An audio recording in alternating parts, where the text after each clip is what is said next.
안녕하세요. 여러분은 의미가 어디에 존재한다고 생각하세요?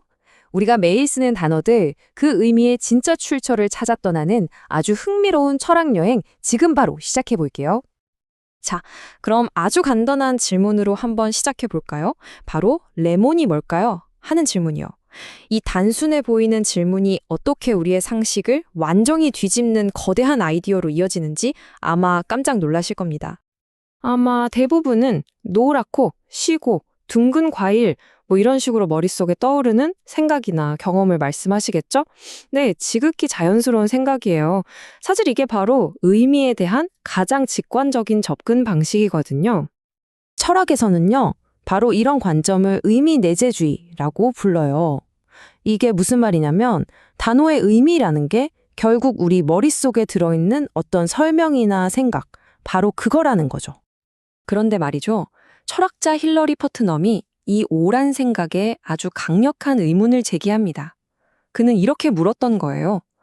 만약에 의미가 전적으로 개인의 머릿속에만 있는 거라면 우리가 어떻게 똑같은 대상을 가리키면서 서로 대화할 수 있는 걸까? 하고요. 자, 퍼트넘은 자기 주장을 증명하기 위해서 정말 기가 막힌 사고 실험을 하나 만들어냅니다. 바로 쌍둥이 지구 실험인데요. 우리 다 같이 상상의 세계로 한번 떠나보시죠. 자, 한번 상상해 보세요. 저 멀리 우주 어딘가에 지구랑 정말 모든 게 완벽하게 똑같은 쌍둥이 지구라는 행성이 있는 거예요. 심지어 거기에는 여러분의 도플갱어도 살고 있고 똑같은 말을 쓰고 모든 사람, 장소, 사물이 우리랑 완전히 똑같습니다. 그래서 이 두 행성에서는요, 사람들이 맑고 투명한 액체를 똑같이 물이라고 부르고요. 그걸 마시고 또 거기서 수영도 해요. 그러니까 지구인이든 쌍둥이 지구인이든 물에 대한 생각이나 느낌, 그러니까 머릿속에 있는 심리 상태는 그야말로 완벽하게 똑같은 상황인 거죠. 그런데 이 모든 게 똑같아 보이는 설정에 딱 한 가지 아주 결정적인 차이점이 숨어 있습니다. 그리고 바로 이 지점이 퍼트넘 주장의 핵심을 꿰뚫는 그야말로 신의 한 수가 됩니다. 그게 뭐냐면요. 지구의 물은 우리가 알다시피 화학식이 H2O잖아요. 그런데 쌍둥이 지구의 물은 겉보기엔 똑같아도 사실 화학식이 전혀 다른 XYZ라는 가상의 물질인 겁니다. 겉모습은 완전히 똑같은데 그 본질, 실체는 완전히 다른 거죠. 자, 바로 이 지점에서 퍼트넘이 던지는 핵심 질문이 나옵니다.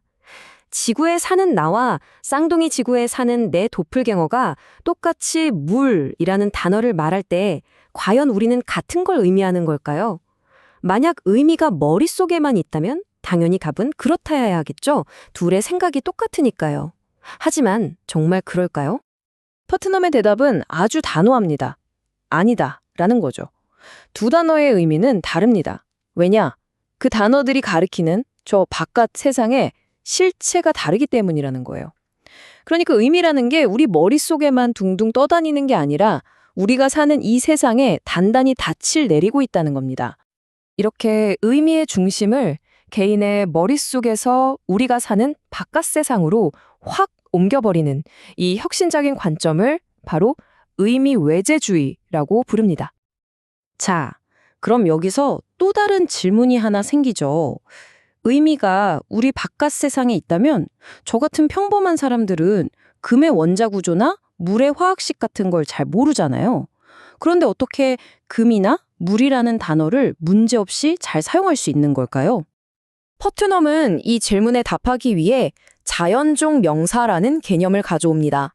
이게 뭐냐면 물, 금, 호랑이처럼 인간이 이건 이거다라고 정의하기 이전부터 자연에 원래부터 존재하던 것들을 가리키는 그런 단어들을 말해요.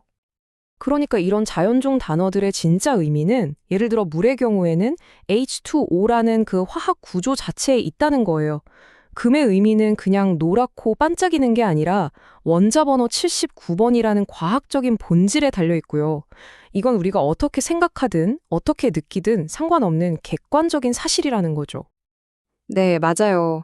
그런데 우리 대부분은 과학자가 아니잖아요? 그럼 우리는 어떻게 금의 진짜 본성을 알 수 있을까요? 여기서 퍼트넘은 의미가 우리 사회 전체에서 어떻게 작동하는지에 대한 정말 재미있는 아이디어를 하나 더 제시합니다. 퍼트넘은 이건 언어적 노동분업이라고 불렀어요. 이게 뭐냐면 우리 사회가 분업을 하는 것과 똑같다는 거예요. 자, 보세요. 첫 번째, 우리 같은 대부분의 사람들은 금의 화학적 성질 같은 건 잘 모르고 그냥 단어를 사용하죠. 두 번째, 하지만 우리는 무의식적으로 우리 공동체 안에 있는 전문가들의 지식에 의존하고 있어요. 그리고 세 번째, 바로 그 전문가들, 그러니까 과학자나 보석감정사 같은 사람들이 금의 진짜 본성을 알고 우리 사회 전체를 위해 그 의미의 기준을 딱 잡아주고 있다는 겁니다. 결국 의미라는 건 이렇게 사회 구성원들이 다 함께 만들어가는 협업의 결과물이라는 거죠. 자, 정리해볼까요? 지금까지 우리는 의미가 개인의 머릿속이 아니라 이 세상에 존재하고 또 사회적으로 공유된다는 걸 살펴봤습니다. 이게 언어라는 것 자체를 얼마나 새롭게 보게 만드는지 한번 정리해보겠습니다. 결국 이 두 철학의 대결은 이런 거예요. 기존의 내재주의는 의미란 지극히 개인적이고 심리적인 상태다.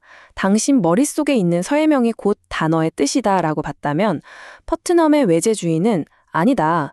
의미는 모두가 공유하는 공적이고 객관적인 사실이다. 세상에 있는 실제 대상이 그 단어의 뜻을 결정한다 라고 말하는 겁니다. 의미의 주소를 머릿속에서 세상 밖으로 옮겨버린 그야말로 엄청난 생각의 전환이죠. 물론 퍼트넘의 이론에 대해서도 여러 가지 비판이 있긴 합니다. 하지만 그의 생각은 의미란 건 결국 사람마다 다른 주관적인 생각일 뿐이야 라는 관념을 넘어설 수 있는 아주 강력한 대안을 제시했다는 점에서 정말 중요해요. 말하자면 우리의 언어가 저 바깥의 객관적인 현실 세계에 닿을 수 있는 튼튼한 다리를 놓아준 셈이죠. 결국 퍼터넘의 주장은 우리에게 이런 메시지를 던집니다. 언어는 단순히 내 생각을 표현하는 도구를 넘어서 우리를 하나의 공동체로 묶어주고 더 나아가 우리가 발딛고 서 있는 이 현실 세계와 우리를 연결해주는 아주 중요한 끈이라는 것을요. 자, 그래서 맨 처음 질문으로 다시 돌아가 보게 됩니다. 우리가 매일매일 정말 아무 생각 없이 쓰는 그 수많은 단어들, 우리는 과연 그 단어의 진짜 의미를 제대로 알고 쓰는 걸까요? 아니면 사실은 그 의미를 사회 속 전문가들에게 잠시 빌려 쓰고 있는 건 아닐까요? 한 번쯤 깊이 생각해 볼 만한 질문인 것 같습니다.